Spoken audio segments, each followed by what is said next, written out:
Okay, so this is where you're going to start putting in the agreed upon information. Once you have talked with the seller and you've decided on what you're going to pay and when you're going to pay and how you're going to pay, this is where you're going to start entering that information. Additional information for documents. The difference in the actual loan balance. If the seller tells you that their balance is $100,000 and the balance is actually $101,002, who's going to pay that extra $1,002? Is the seller going to pay it in cash? Is the buyer going to pay it in cash? That would be you. Or other. It shall be adjusted by the title company as the final purchase price if you choose a different other edit below. So we're going to press that button. And what that does is it puts that right there. It says shall be adjusted by title company as the final purchase price. So if you have agreed upon something different, you need to enter that there. Just go in here and edit it. That's all you have to do. If you were to take this off, blah, blah, blah, then that's what would go in there. But I'm going to go back and put that back in there because that's what I want in there, because this is what I always choose is option other. Okay. The deadline for signing contract, I typically give them about 2 days. So I'm just going to go in here and give them that. If you decide later you need to resubmit this offer to them or this contract to them, you can go back in and change that and then recreate new documents. No harm, no foul. The date to start making payments. Let's shoot for February 1st. Day of the month you plan to make the payments. I like to make them on the 7th. Oops, sorry. Only numbers are allowed. All right. Estimated closing date. We're going to say December 30th. The title policy is going to be paid by the buyer. The deed is going to be paid for by the buyer. All other closing costs will be paid for by the buyer. You can choose whatever you want. It's whatever y'all agree upon.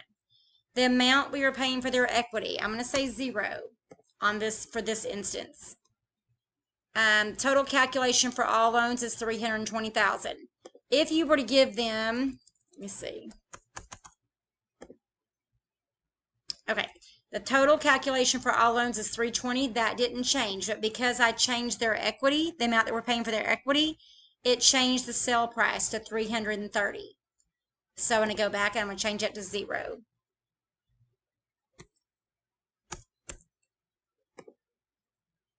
Now it's back to $320,000. So it just depends on what you put in there. For demonstration, I'm going to put 1,000. All right, $321,000. Appliances to be included. Just a little tip, I always put all appliances. I have gotten many washers and dryers and deep freezers and just all kinds of stuff because I put all appliances, and people literally think that that's all appliances.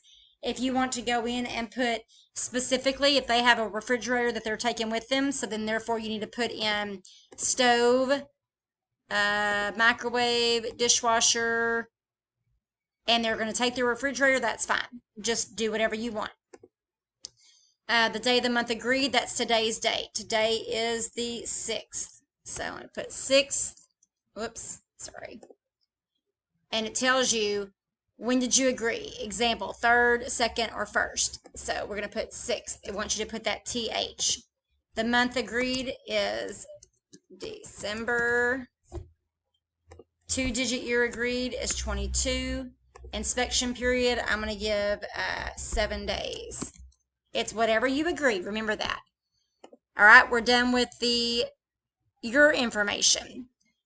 The additional information, we're done with the additional information for the documents. We're done with that. Then we've got your buying information. This is where you picked your entity. So when I put that in there, it automatically changed it. If we change it again, it will update it. We need to enter the legal description. You'll have to go look that up. I'm just going to put sample legal, sample short legal description. If the title company gives you a long legal, you can just replace your Exhibit A with their long legal. the lender loan info. This is what came from the seller's web form that they filled out earlier. Then you just need to read over it and make sure that everything is filled out correctly. Sometimes they forget to misspell things, and this is going on a legal document, so you want to make sure that everything is capitalized and spelled correctly. I put in the sample city, state, and zip code. So that's right. That's the fake phone number and fax number. That's the fake loan number.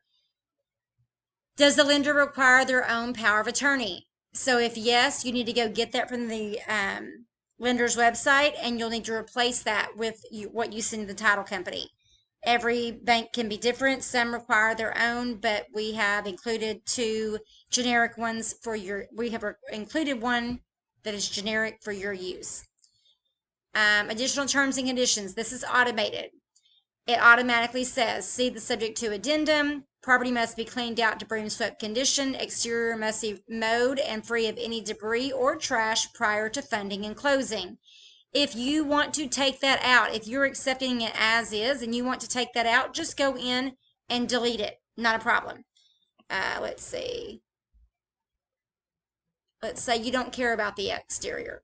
I wouldn't suggest that, but if you want to take it off,